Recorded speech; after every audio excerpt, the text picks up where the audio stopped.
Ma'am Liz, ako yung na-aksidente sa Pangapur dati na yun. Na-aksidente kayo sa Taiwan? Yeah, hindi na ako makakita ngayon. Kaya lang, ay, sayang. Mula nung pag-interview mo sa akin before, matagal na yun. 10 years ago. 10 years ago. Ang may pagmalaki ko sa'yo ngayon, kahit hindi na ako mag-abroad, masaya na ako, nakakaraos dahil naging technician na ako ng piano ngayon. Galing. Hindi kayo nakakakita, so hindi mo pala ako makikita. Pinapaano mo pa siya sa okay lang. Wala naman chance makakita yung mata mo? Ay, wala na po. Mang Nestor, Mang Nestor, anong trabaho niyo sa Taiwan dati? Technical din po ang trabaho ko dati. Sa-aksidente kayo sa trabaho? Opo. Sa worksite? Doon sa Chiayi. Chiayi City. Chiayi City? Malayo yun sa Malayo. Malapit na po doon sa Tainan. Okay. Ba't hindi naman mga nakikinig ngayon? Siyempre, unang-una binabati ko yung mga kamag-anak ko. May mga nakikinig din kasi ngayon doon sa Alaska. Alaska? Sa Taiwan, may mga kamag-anak po ako diyan. Batiin mo na sila ngayon. At binabati ko kayo lahat ng Happy Valentine's. And of course, ang aking Gabi, sabihin ko na lang po, Sam. Sige po. Walang kapag-asa. Ito para sa ito. I honestly love you. Sorry, wedding. Nakaka-indie tayo. Bakit po parang binulong ninyo yung I honestly love you? Kasi parang totoo. Ganun ho ang pagsabi para ma-feel niya. At sa ngayon kinikilig niya si special. Ano pangalan? Baka pwede naman mag-request. Sige po, wala nang oras. Baka meron kayo ng I love you more today than yesterday. I love you more today than yesterday. Sana, wala lang po niya. Kasi wala nang hanapin pa yung CD niya. Maybe next time. Play ko sa piano. Next week ha, Richard, I promise. Maraming salamat, Ma'am Nestor. Happy Valentine's. Thank you. Si Pearlie nasa line day, pero bago yan, kami po dito sa Tahoe J, mga faithful po kami sa mga asawa namin. Wedding nga! Lahat po kayo sa Valentine's. Happy Valentine's daw. Bang loko-loko itong mga pinululoko tayo. Hindi po doon sila makadaong ng pantalan. Kaya faithful, oo. Faithful sa lahat. Hello daw kay Miss Mary Young Let. Oo, sila. Ano, Echosera din yan. Echosera. Okay, kay Boom, nawala tayong oras. 3 minutes bago mag-alas 10 ng gabi. Hi, Pearlie! Magandang gabi! Hi, nasa line si Pearlie. Magandang po. May nabos na po yung load ko. I'm sorry! Ay, kanina ka pa ba? Sorry. Stay on the line. Sige, sorry. Marami ka naman pera eh. Sige, may parang Edgar. You have 3 minutes. Go. Naman. Nainip ka. Pasensya na. Marimbet, get well soon. At magandang gabi lahat sa mga nakikinig dito sa Taiwan. At Happy Valentine's sa ating lahat. Kung ako magbabanggit ng pangalan, alam niyo na kung sino kayo. Radio Pinoy family. Ma'am Mary ako, ang ganda-ganda niyo. Hey, Pearlie, kumusta ka na? Diyos ko, in love kasi ako. Grabe. In love daw. Basta na kayo yan. Happy Valentine's dito. Namimiss ko na kayo. Kaya po pala tahimik ang Facebook. Si Sir Jonas naman lagi nakasmile. Tahimik daw ang Facebook kasi wala ako. Yung t-shirt ko nakikita mo, Pearlie. Ano, in love. Ano po yung anemic na puso ni... Oo nga. Nagmimimik. Bumag po si Sir Jonas. Wala na smile. May caller pa tayo from Taiwan, si Edna. Oo, natalbo. Maraming salamat, Pearlie. Sorry. Salamat sa lahat ng suporta. Maraming salamat, Pearlie. Si Edna from Taiwan. Thank you. Dito natin si Edna. Magandang gabi, Edna. Hi, magandang gabi. Hi, Kamusta po? Mabuti. Naka-online ka na. Nanonood ka ngayon? Opo. Ang ganda nyo. Kasing sexy nyo si Madam Sexy Maria. Pinanindigan talaga gano'n. Ayan yan. Lagi nakababad sa Facebook yan.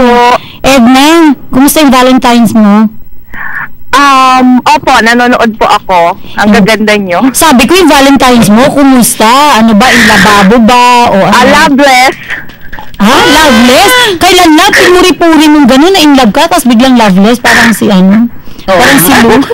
Hi, loveless. Binabati ko si Lalaine. Si President Lalaine Nava, at saka si Sexy Mariang, at saka si Helen. Hello. Oo, mga listeners yan. Mukha meron kang mukha meron kang love life. Meron, wala? Sabi mo engineer Kumusta na? Architect ba yun? Ano ba? Involvement? Architect po. Paano nag-involvement? Ay, maraming salamat sa tawag mo, kasi... Ay, pwede pong mag-greet sa Canada. Oo. Makakarating tayo doon. Pinabati ko po ng happy birthday si Michelle Puandales. Ay, friend ko si Bunso. Birthday niya ba? Opo, birthday niya. February 12. Okay. Happy birthday, Bunso. Happy birthday, Bunso. I love you. Tsaka regards sa SMI Ed. Okay. Samahang Makata International member siya din Philcom group din yun sa Taiwan. Yan. Active din sila. Ay, wala nang oras. Maraming salamat, Edna. Salamat, Tita Lu. Thank you. Ay, gusto natin si Sophie Cortez. Okay, salamat, Tita Marie. Hello, thank you. Sabi ng iba, yung sinasabi mo kanina, walang ginawa yung mga OFW family, kundi yung tanungin, hindi sila tanungin kung anong nararamdaman. Buti pa daw yung wall nila, what's on your mind? Sinasabi. Buti pa daw yung mga Facebook, what's on your mind? Sinasabi kung anong nararamdaman niya. Hindi mga pamilya ng OFW, kailan ka magpapadala? So, dapat wag gano'n. Hindi rin siguro lahat. Hindi naman din siguro lahat. Meron din naman ng mga sweet na gano'n na tinatanong ka palagi. Yeah. Lalo na pag dumarating. So, marami nagpapadala ng gift. Oo, di ba? Via Facebook. Alam mo, daldal natin, di wala ako nakapag-break na commercial. Okay, maraming salamat sa inyong lahat. Wala na kaming oras, so bitin. Sana sa Thursday, punta ka sa kabilang stasyon, ha? Sige, tawagin nyo lang ako. Sa Tuesday pala. Thursday. Karain ulit namin yung listeners natin. Sige. Papuntahin natin sila doon phone pa. Sa Thursday. At yung pagbati lang kay Sherman Fernandez, happy birthday. Hi, Sherman. Sino siya? Hi, Shermaine! Walang duda kung sino. Mensahe mo sa mga gusto magpunta ng Taiwan.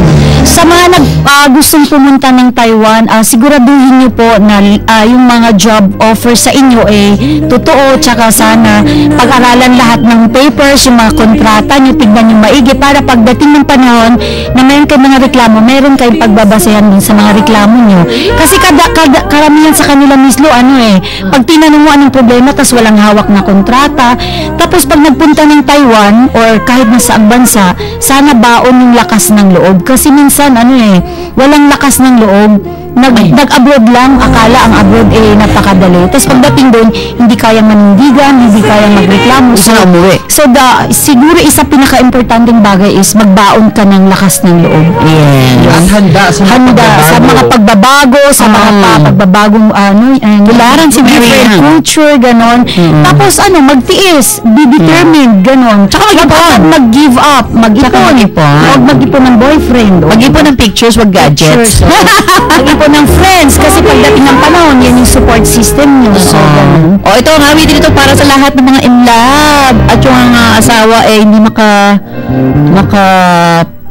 paghintay. Ayan. Sabi, promise me, you'll wait for me. Ayan, mga lalaki dyan. Alala po yan sa mga lalaking naghihintay. Oo, sarap na ng mga bala. Inaano natin mga lalaki ngayong gabi. At ganito po sa mga babaeng naghihintay. Okay, maraming salamat sa inyong lahat. Maraming salamat kay Richard at syempre kay Eugene Izan. Sa lahat ng mga sumusuporta ng ating programa. Kay Mr. Waylee Guerra ng mga Paramount Life and General Insurance. Maraming salamat po. Ito ang programang Gabay ng OFW International. Saya-saya ng ating episode ngayong gabi ito. Have a nice weekend. Salamat, Miss Marian. Okay, bye-bye. Bye.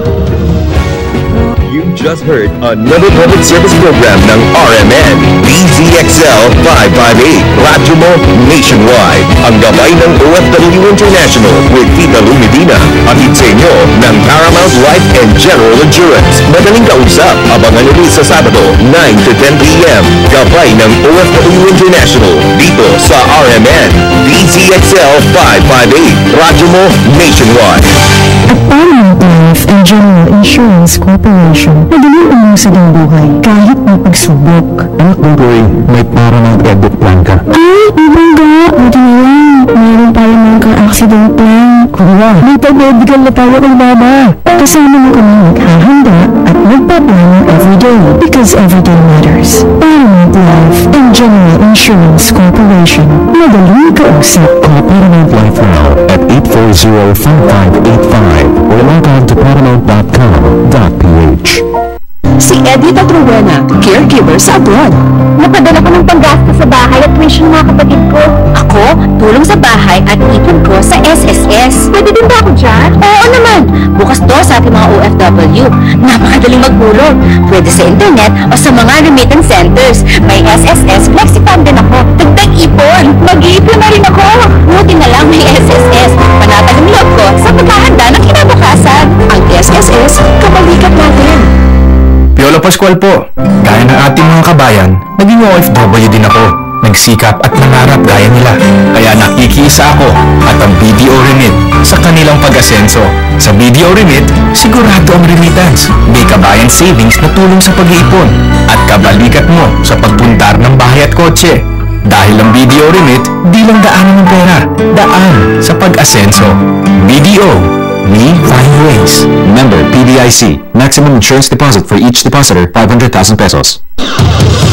This is Gabay ng OFW International, simulcast in Hong Kong and Singapore. Gabay ng OFW International, DZXL 558, Tatak RMN, Radyo mo nationwide. Patid sa inyo ng Paramount Life and General Insurance. Madaling kausap. Ito po si Misteryoso na nagsasabing ang DZXL ay mapapanood nyo na sa